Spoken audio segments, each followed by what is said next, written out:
Hey there, true crime aficionados. Welcome to another gripping episode of Restless Killers and Mysteries with Roger Heilig, your one-stop shop for all things eerie, chilling, and absolutely fascinating. I'm your host, Roger Heilig, and today's episode is proudly brought to you by Beyond the Grassy Knoll, How JFK's Death Changed American Society Forever by A.M. Wolfe, now available on Amazon and Audible. If you're a fan of deep dives into historical highways and byways, then this book is a must-read. Now, let's get the stage set for today's journey. Here on Restless Killers and Mysteries, we dig deep into some of the most bewildering and head-scratching cases in criminal history. From notorious serial killers to unsolved disappearances, we leave no stone unturned and no dark corner unexplored. My mission is to take these often convoluted, mind-bending tales and break them down for you, making sure that by the end of each episode, you're not only riveted but also well-informed.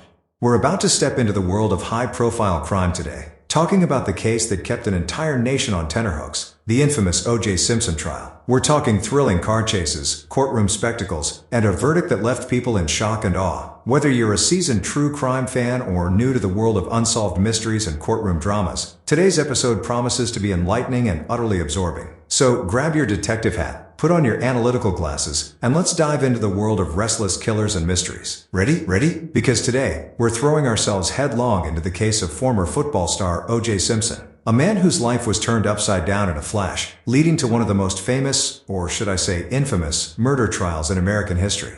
Before we break into the nitty-gritty details, let's remember that true crime doesn't just entertain, it educates and illuminates the often harsh realities of human nature and our justice system. Stay tuned, and let's dig deeper into this labyrinthine world of murder, mystery, and media frenzy.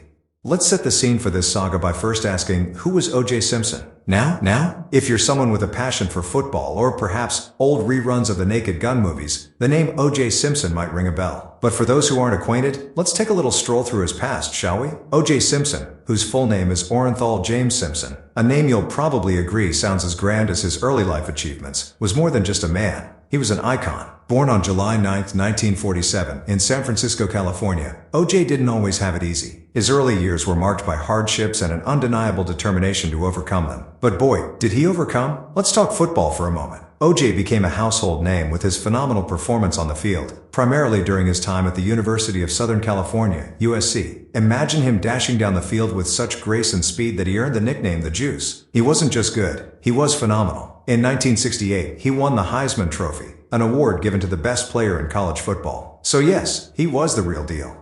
Then came the NFL, where OJ continued to dazzle. Drafted by the Buffalo Bills in 1969, he quickly became a legend. Perhaps his most memorable achievement was in 1973, when he became the first player to rush for more than 2,000 yards in a single season. His prowess earned him numerous accolades, including being named the NFL's most valuable player, MVP. But life for OJ wasn't confined to the gridiron. After retiring from football, Simpson smoothly transitioned into the entertainment industry, carving out a niche as an actor and commentator. You might remember him from roles in The Towering Inferno, and of course, the bumbling and lovable Detective Nordberg in the Naked Gun series. His role in these comedies might seem trivial now, but back then, OJ was everywhere. He even did commercials for Hertz rental cars, where he famously sprinted through airports, leaping over obstacles with visible ease. So there you have it, a snapshot of OJ Simpson's life before everything went south. Charming, accomplished, and seemingly set for life, OJ had indeed etched his name into the annals of popular American culture. His persona was larger than life, a hero to some, a charismatic star to others. It's important to paint this picture, because understanding his standing in society helps us grasp the magnitude of what came next.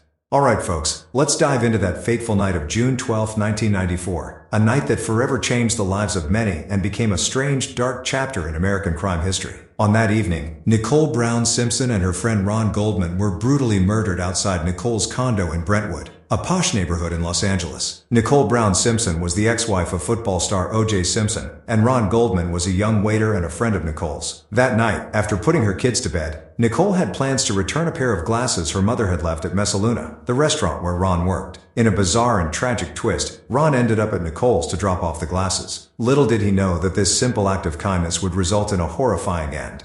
So, here's the nitty-gritty of that grim discovery. At around 10:40 p.m., a neighbor walking his dog noticed Nicole's Akita, a white dog named Kato, wandering around, smeared with blood on its paws. Intrigued and concerned, he followed the dog back to Nicole's condo, where he stumbled upon the horrific scene. There, lying in the entrance walkway, were the lifeless bodies of Nicole and Ron. Now, brace yourselves, because the crime scene details are pretty unsettling. Nicole was found in a fetal position in a pool of blood, barefoot. Her head was near a step that leads from the driveway to the doorway of her condominium. She had been stabbed multiple times in the head and neck, with one deep gash across her throat so severe it almost decapitated her. Just a few feet away, Ron Goldman's body was discovered, also viciously stabbed. His body was tangled with overgrown foliage, a testament to a fierce struggle. Witnesses and investigators described the scene as almost surreal, dark, silent, and eerily still, contrasting the violent acts that had occurred just moments earlier. There were several clues scattered around that hinted at the brutality of the attack. A knit cap, a left-hand glove, and a bloody footprint were among the disturbing remnants found at the scene. Blood was everywhere, on the walkway, the gate, even on the surrounding foliage, as if the crime itself had painted the town red. Further adding to the bizarre nature of the case, Nicole's neighbors claimed they did not hear any screaming or unusual noises, despite the ferocity of the attack. It was as if the murders had unfolded in total silence. This eerie backdrop set the stage for one of the most publicly scrutinized investigations in American history. Adding another layer to the chilling narrative, autopsies revealed that the time of death was estimated at around 10:15 p.m., just minutes before their bodies were found. This tight timeline only deepened the mystery. Was it possible that the perpetrator was still lurking nearby? And how could such heinous murders have been committed without anyone noticing? As investigators pieced together the events of the night, they began to find more and more leads that pointed to one person, OJ Simpson. Blood samples lifted from Nicole's condo matched OJ's blood type. However, this was just the beginning of the unfolding drama. The murder scene had passed its terror onto the investigators, the media, and the public at large. Stay with me, because as we move forward, we'll dig into the chase, the arrest, and the most explosive trial of the century. You won't want to miss how this macabre night shaped America's view on crime, punishment, and celebrity.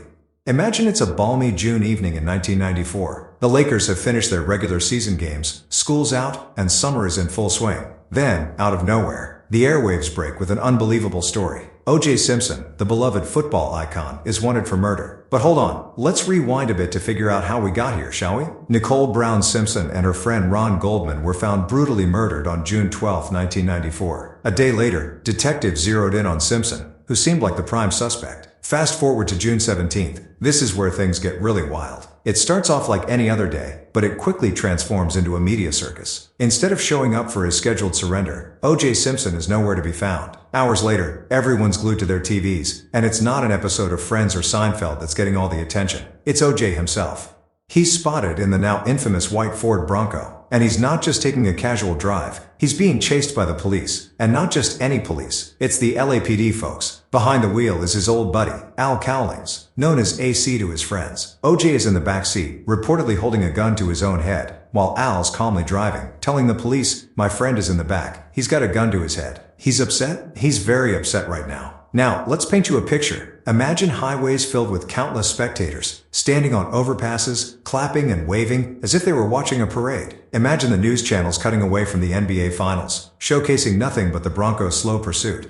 As the chase continues, meandering through the freeways of Los Angeles at a leisurely 35 miles per hour, the tension just magnifies. People are watching this spectacle unfold, popcorn in hand, as if it was a summer blockbuster. But this is anything but fiction. Hours dragged on, and as day turned to night, all eyes were on TV screens. People gathered in bars, their living rooms, and shopping malls, watching in disbelief as one of America's darling sports heroes seemed to fall from grace in real time. This surreal slow-speed chase captivated the nation like nothing before. Finally, the Bronco pulls into OJ's home in Brentwood. LAPD swarms the place, while the public holds its collective breath. Negotiators move in, trying to coax Simpson out as news helicopters buzz overhead, immortalizing this chaotic ordeal from every possible angle. After a tense standoff, OJ finally emerges. He's whisked away in handcuffs, and the news flashes the headlines, "OJ Simpson in custody." The arrest itself is monumental, but what's equally mind-blowing is how the public and media reacted to it. Some saw OJ's arrest as the end of a tragic story, while others saw it as the beginning of a shocking fall from grace. This was more than just news. It was a defining cultural moment. Once the cuffs were on and Simpson was secured, the media frenzy didn't die down. It ramped up. Talk shows dissected every detail. Newspapers poured gallons of ink over it. And you couldn't strike up a conversation without someone bringing up OJ, the chase, or the murders. In those moments, OJ Simpson ceased to be just a sports star. He became a symbol, a hero to some, a villain to others, and a perfect storm for America's obsession with fame, tragedy, and drama. This wasn't just an arrest, it was the prelude to one of the most famous trials in history, sending shockwaves across the globe and altering the course of media coverage forever. So buckle up, because the roller coaster ride that follows is just as gripping, if not more so, than the chase itself.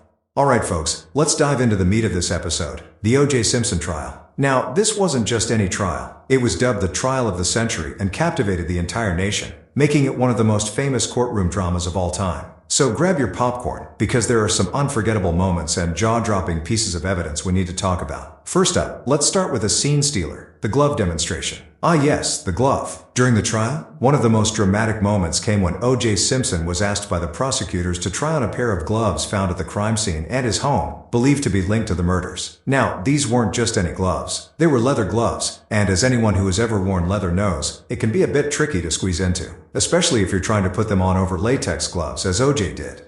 So, Simpson tries to pull these gloves on in front of a riveted jury and the onlooking world. He struggles, tugs, and ultimately announces they don't fit. This led to the now iconic line from his defense attorney, Johnny Cochran: "If it doesn't fit, you must acquit." The defense argued that the gloves were too small and therefore couldn't belong to Simpson. The prosecution countered that the gloves had shrunk due to being soaked in blood. But the image of OJ seemingly struggling with those gloves left a lasting impression, feeding into reasonable doubt. Now, we can't talk about the trial without mentioning the DNA evidence. Back in the 90s, DNA forensic science was relatively new to the public. The prosecution presented DNA evidence linking Simpson to the crime scene. Blood found at the scene matched Simpson's, and there were traces of blood in his car and home. The prosecution thought they had a slam dunk case with this scientific evidence.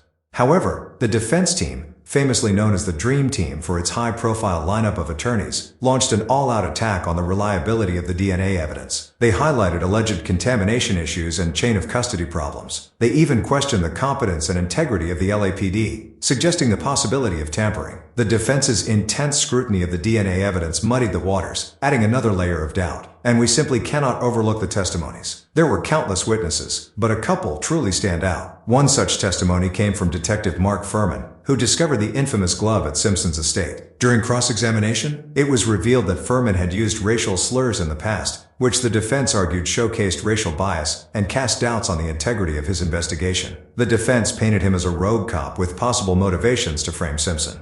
Another memorable testimony came from Kato Kellen, the aspiring actor and houseguest living on Simpson's estate. His testimony was both compelling and bizarre. He gave a detailed account of his movements that night, but his scattered and somewhat bumbling style made him an oddly endearing figure to the public. Though he didn't provide a direct link to Simpson's involvement, his testimony added another layer of intrigue to the case. Let's not forget the expert witnesses. Each side brought in forensic specialists to bolster their arguments. One key witness for the defense was Dr. Henry Lee, a renowned forensic scientist who testified that the crime scene appeared compromised, lending more credibility to the defense's tampering theory. Then there was Dr. Michael Baden, brought in to challenge the prosecution's timeline of the murders. His expert opinion suggested that the time of death could not be accurately pinpointed, thus introducing doubt about the timeline presented by the prosecution.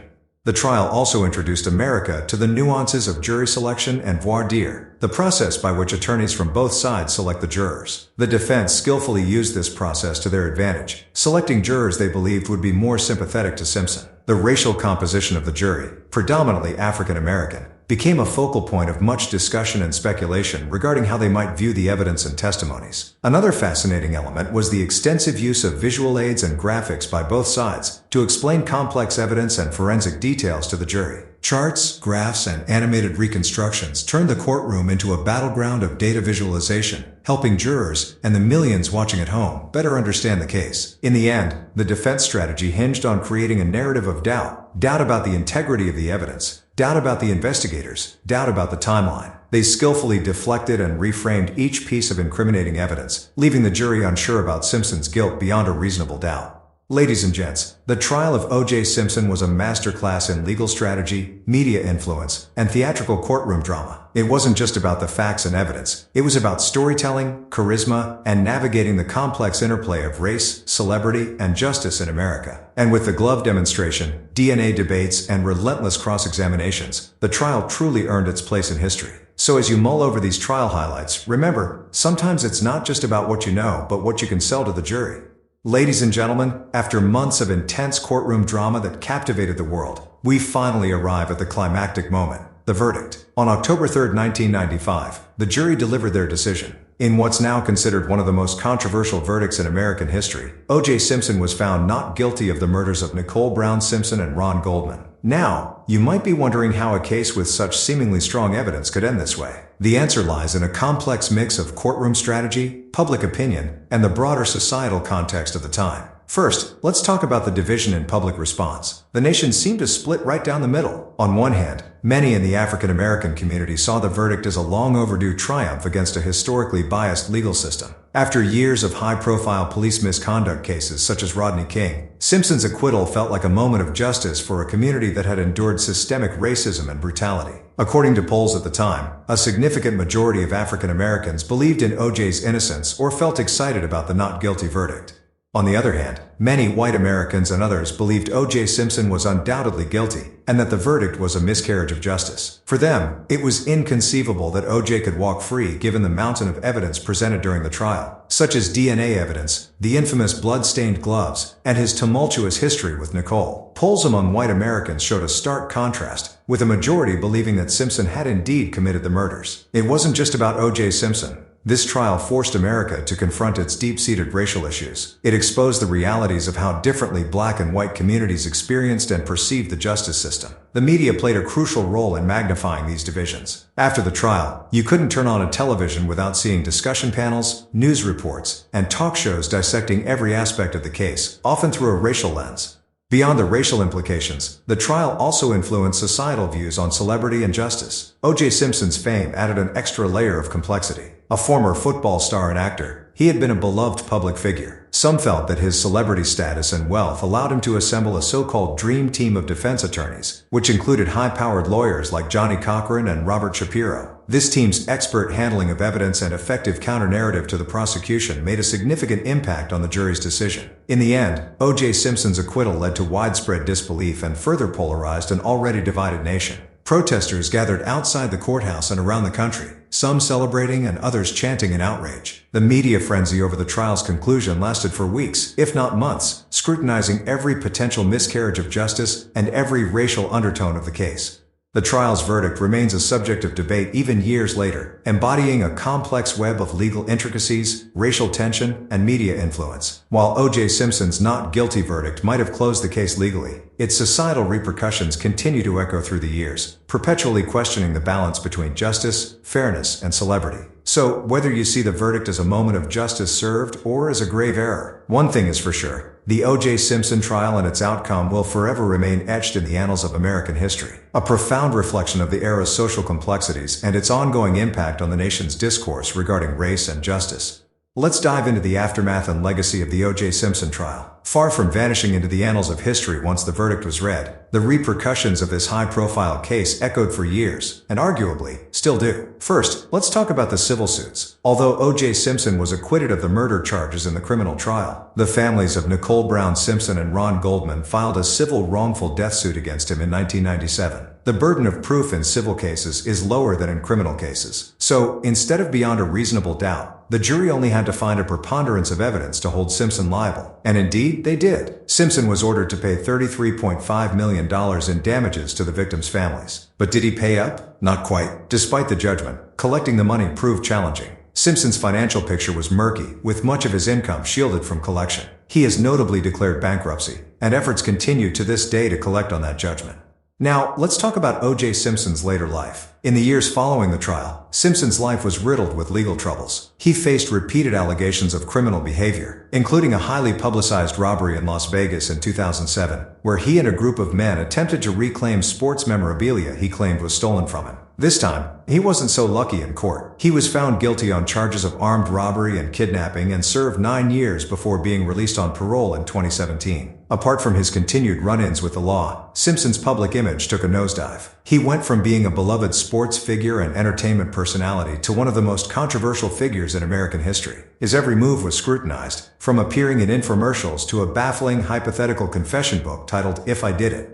The trial also left an indelible mark on how media covers courtroom cases. It was among the first trials to be extensively televised, turning proceedings into a form of daytime entertainment. This blend of real-life drama and media spectacle paved the way for what we now know as court TV. It set a precedent for the way future high-profile cases would be covered, influencing everything from the treatment of suspects to the intensity of public opinion. The trial brought to light issues of race, celebrity, and the American justice system, resonating deeply with a divided nation. Lastly, let's not forget the social and cultural impact. The OJ trial stirred a nationwide conversation on race relations. The verdict revealed stark divides, with polls showing a significant difference in opinion between black and white Americans regarding Simpson's innocence. These conversations weren't just about the trial itself, but touched broader issues, such as systemic racism, police behavior, and equal justice. In summary, the OJ Simpson trial didn't just end when the gavel fell. It left an intricate web of legal, social, and cultural threads that continue to be unraveled even today. The trial and its aftermath showcase the complexities of fame, race, and media ethics, forever changing how we view criminal justice in America.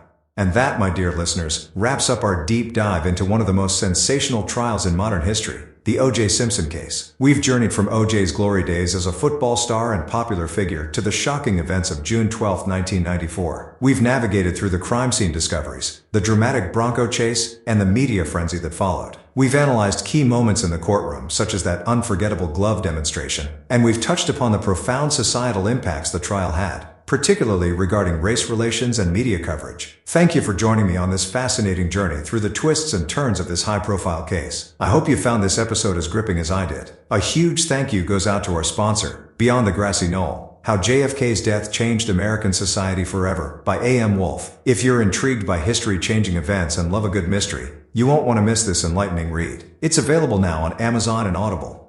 If you enjoyed today's episode, don't forget to subscribe and leave a review. Your support helps keep Restless Killers and Mysteries with Roger Heilig going strong. Until next time, stay curious and keep unraveling the mysteries of our restless world.